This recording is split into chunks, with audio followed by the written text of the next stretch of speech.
Tourism is one sector that does seem to be very popular, and the list of tour operators trying to cash in on Cuba is growing. Two more U.S. companies have announced plans for cruises. Globus and Haimark will offer trips out of Miami to Havana starting early next year.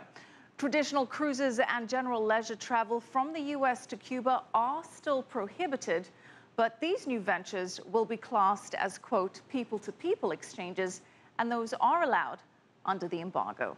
And for more on the relations between the U.S. and Cuba, I'm now joined by Margaret Crahan. She is the director of the Cuba Program at the Institute for Latin American Studies at Columbia University. Margaret, thank you for joining us tonight. Thank you for the invitation.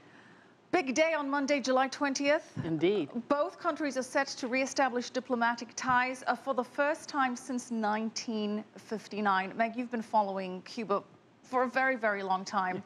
Given these diplomatic relations are taking a step towards being restored, what economic bridges do you think will be the first ones to be built? Well, you've already touched on one, namely tourism.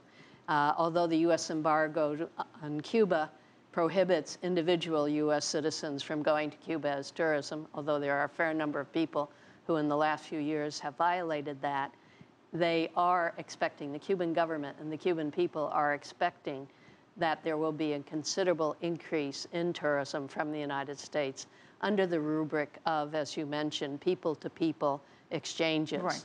And they do seem to be a few more loopholes in the people-to-people exchanges, or at least more government officials overlooking such things.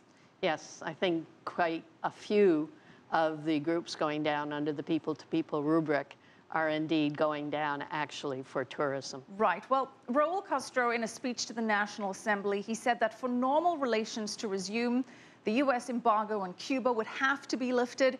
And he said that he wants the U.S. to return the naval base at Guantanamo Bay to Cuba. Now, Castro is making some very big demands. But what is Cuba bringing to the party? What are they going to do in return for these concessions? Well, I think it was more the issue of what are the advantages to the United States of resolving this problem, and the pressure from U.S. allies, not only in Latin America, but also in Europe, has increased, or did increase prior to December 17th of last year, enormously. There was a particular irritant on the part of European bankers, namely the sanctions that the U.S. had imposed on international banks if they dared involve themselves in Cuba. But is Cuba bringing anything to the party? One of the reasons that the embargo was put in place was because of tremendous human rights violations and cracking down on dissidents. And just as recently as last Sunday, July 12th, 120 dissidents were arrested in Cuba. A lot of the people that came from Cuba to the U.S. are saying that they felt like their fight was in vain because the human rights issue still hasn't been addressed. Do you see any concessions being made on that part? I think the present government of Raul Castro has a very, very strong interest in resolving the points of conflict between the United States and Cuba. This is part of it. And they're doing it for exceptionally pragmatic reasons. The Cuban economy is not in good shape. They have not only a budget deficit, they have a tremendous amount of foreign debt. They have an acute imbalance of trade, so that you have a government that has consistently been the symbol of opposition to the U.S. government and has criticized the U.S. government. And now, obviously, even with these demands you've mentioned, they have reduced their frequent attacks on the United States. Speaking of the Cuban economy, can any tangible results happen whilst the U.S. embargo is still in place, other than in the telecom and internet sector, where perhaps a few U.S. companies will be allowed to participate?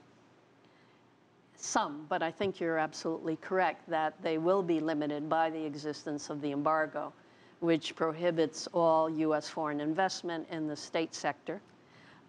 It allows for investment in the small non-state sector.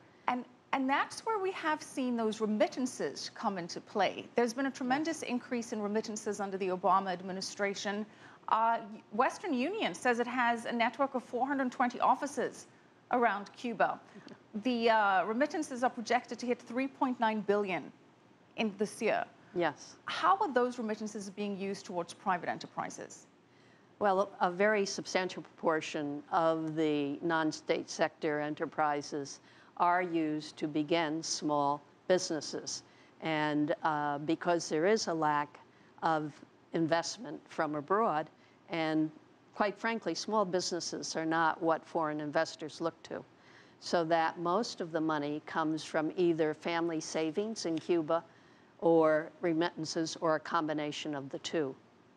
Okay, we're going to have to leave it there. We're out of time. Thank you so much, Margaret Crahan, Director of the Cuba Program at the Institute for Latin American Studies at Columbia University.